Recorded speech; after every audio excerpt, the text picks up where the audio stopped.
So, Martin, before I tell you what my story this week is actually all about, I'm going to take you on a bit of a history lesson. Oh, great. Yeah, usually this is my thing, the sort of frustrated Dominic Sandbrook of the two of us. But no, go on, let's give this a go. In fact, we're even going to go back to the war, Martin, your favorite era. Ooh. So let me take you back to 1944. The CIA have produced a simple sabotage field manual for all its spies. Basically, it's offering advice on how to frustrate the different organizations that its spies are infiltrating. And it's a sort of amazing document. People might have seen it because it's done the rounds a few times, going viral over the years. I think it was declassified in 2008, so it's been floating around, but it's weirdly compelling. Yeah, I think it's compelling in part because it describes every other meeting that I've ever been to in any kind of committee, basically. But why don't you walk us through a little bit of what it contains? Yeah, so I won't read out the whole thing, but here's a sample. So the idea is that, say you're a CIA plant in the Communist Party or whatever, and you're trying to stop them doing stuff. It suggests, for example, insist on everything going through channels. Never permit shortcuts to be taken in order to expedite decisions. And when possible, it says you should refer all matters to other committees for further study and consideration. It's trying to stop people from making a decision, basically. They say, attempt to make the committee as large as possible, never less than 5 people, because obviously everyone who's ever been in a meeting knows it's impossible to do anything with more than that number of people. Yeah, it sort of reminds me of some of the worst people that come into the tech industry, particularly if they're not from backgrounds where you're used to having to actually kind of make decisions under pressure. And their sort of attitude to everything is, let's have another meeting. Let's debate this thing over again, like over and over and over, because they just don't want to make decisions. You see it a lot in academia, I think, with research. Every paper ends with the coward's way out, which is basically more research needed. So it's a culture that I guess exists already. I was going to say, I mean, if anyone's been following the drama with your party, when all that sort of Yes. stuff is going on, I don't really think the CIA would need to do anything to disrupt that because they seem to be doing all of this on their own. But anyway, another thing that's in this field guide is you should, quote, bring up irrelevant issues as frequently as possible. And whenever there's like a communication going out, you should make sure you haggle over every word in the minutes and the various resolutions and things like that. Just to sort of, again, just to slow things down, just to drag things back. And when you say haggle, James, what do you mean, like a sort of a formal negotiation or some kind of deal making? I think it's important that we're working with the same definitions here, James. Can you clarify that at all for our listeners? I absolutely can't, Martin, because we're cutting through the crap on this podcast. So a couple more things from this CIA document. They also say we should refer back to matters decided upon at the last meeting and attempt to reopen questions and basically question the advisability of decisions that have already been made. And it also advocates caution. You should try and sound reasonable and urge your fellow people in the meeting to say, be reasonable. Don't be too hasty. Let's slow things down. Let's not do anything that might accidentally embarrass us or create difficulties later on. You get the idea. It's all about slowing down decision making and things actually happening. Yeah, so this is giving me flashbacks of various things, some of which I think we're both aware of. But what has this got to do with abundance? Why are you bringing this up now on this podcast? So, Martin, I'm going to put my tinfoil hat on because I'm worried that the British government has been secretly infiltrated by a CIA plot to basically slow down its inner workings. Oh, this is shocking stuff, James. What's your evidence? So a couple of weeks ago, the Government Office for Science, which I think is apparently the office where the government's chief scientific advisor technically sits in the Whitehall hierarchy, they published a new research paper titled Principles for Navigating the Social Impact of Grid Transformation. The grid in this case being the electric grid, and there's currently a big plan, and we need to do lots to upgrade the grid ready for renewable energy and just supporting greater energy throughput. So we need to basically build a ton of new pylons and other infrastructure ready for, like I say, like electric cars and stuff. And yeah, this paper was about navigating the social impacts. Yeah, so social aspects, social impacts. I wasn't really aware there were social aspects of electricity, but correct me if I'm wrong. Yeah, so maybe I'm a bit too, abundance pilled at this point, but it basically reads to me, this document, like a NIMBY manifesto.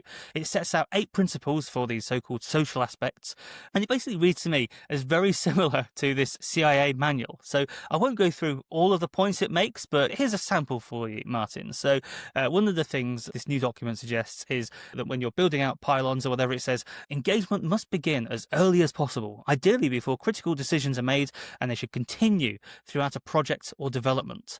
Which on some level is like, okay. I mean, one of the things we talked about with the Universal theme park in Bedfordshire, the heart of England, is that they got in early, they convinced people, persuaded people, and by the time it came to the point of making any decision, it was fairly easy for it to get the go-ahead. It had massive support, but I'm guessing that's not entirely what they mean here, a big theme park coming in and persuading everybody. It certainly sounds like it. I mean, there's a section in the document called Place Specific Knowledge and Emotions Should Be Valued. And it says that regardless of levels of technical knowledge, people possess important local experience or tacit knowledge about the places they live, their histories, and the realities of daily lives. People also hold a range of overlooked emotions, such as pride, fear, interest, and many others, about the grid and energy infrastructure and the institutions involved. And these emotions play an important part in the success of transition or changes. Do you have strong emotions about pylons, Martin? I think my main emotion is that just electricity is really bloody expensive, and I'd like it to be cheaper. That's probably my defining emotion.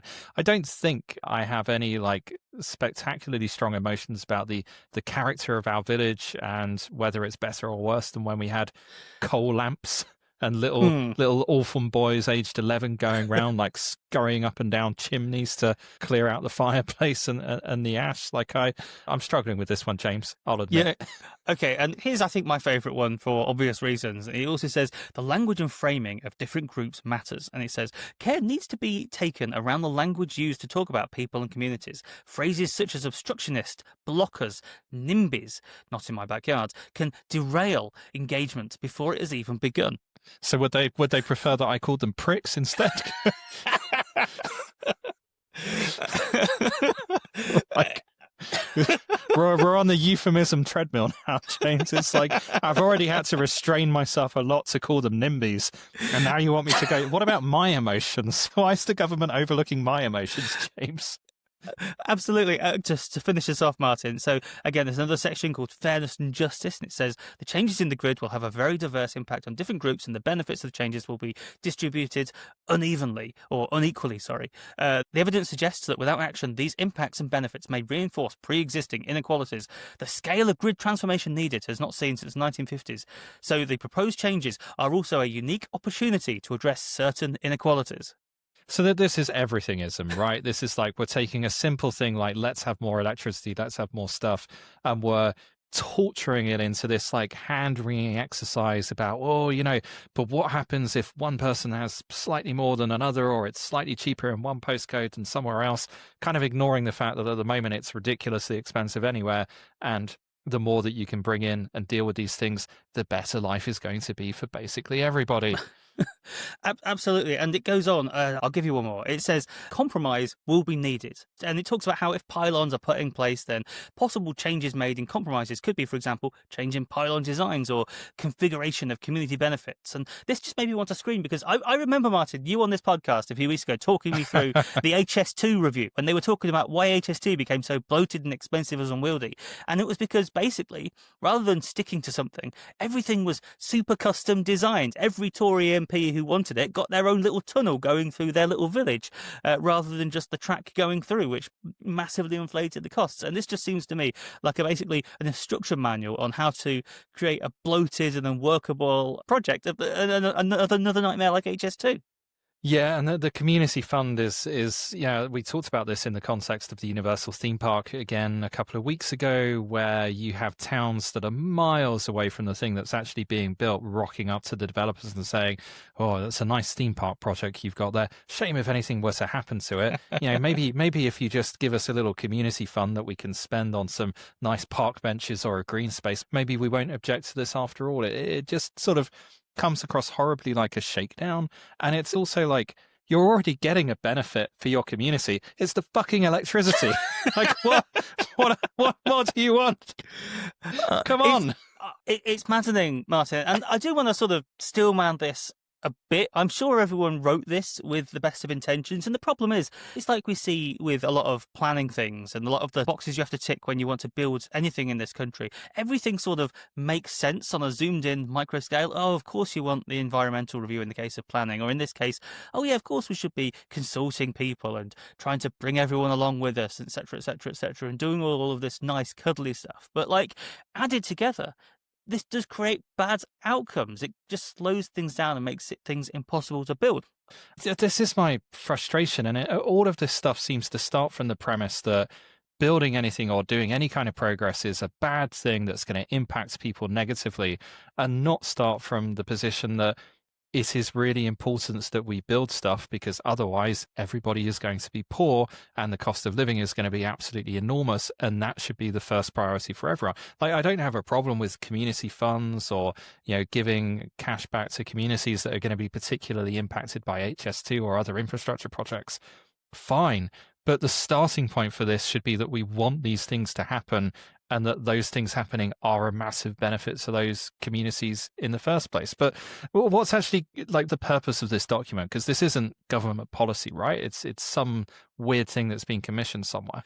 Yeah, this is what I can't quite work out. So the document very visibly says on it, this is not government policy, but it was commissioned and published by the Government Office for Science, so the chief scientific advisor. So I presume at some point this document might be read by people inside government, as why else would it be produced? And I sort of just despair if it does, because are people who are working on these big infrastructure projects, like rolling out the pylons and building out all of our energy infrastructure, are they going to have someone sidle up to them and go, "Oh, have a look at this, follow these instructions"? And it's just gonna slow down. I asked someone who actually worked in the civil service on climate infrastructure and stuff like that, and they told me that they think it's a strange document because it doesn't actually set out what a good process looks like. It just adds a load of fluff to the job that they need to be doing. And they said, quote, "It's of help to precisely no one." Yeah, exactly. It's very all of this stuff is very wishy-washy language. It's like, yes, we should be nice to people. Yes, we should benefit communities. Like, okay, but practically, what are you doing to help things move forwards or get built? And there's no actionable advice there, right? It's just poetry almost.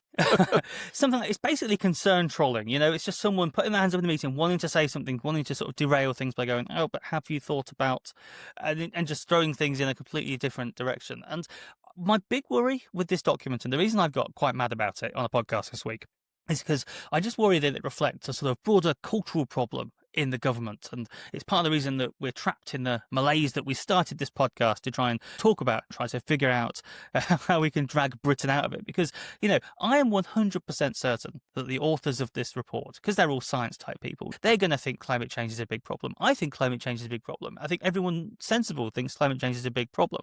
And I would bet as well, this is more subjective, but I would bet that these nerds who produce this report, they're also really worried about Nigel Farage winning the next election.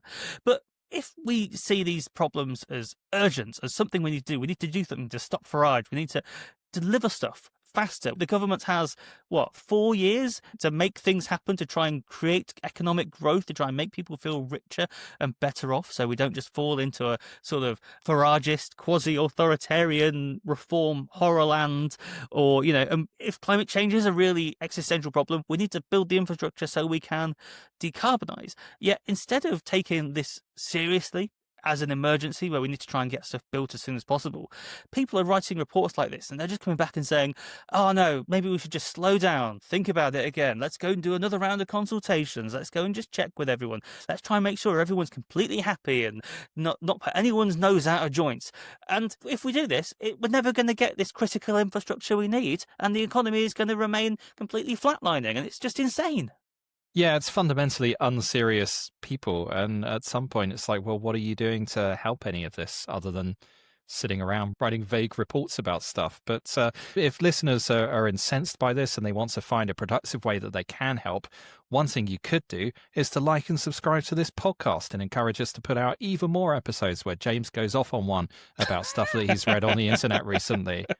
So do please make sure you subscribe, get your phone out, click that button, click the follow button, grab your partner's phone, your colleagues' phones if they're not at their desk. Perhaps they've left their laptop open and unlocked in violation of your information security regulations. Just go in there, get into the podcast app, find us, subscribe. Every little helps.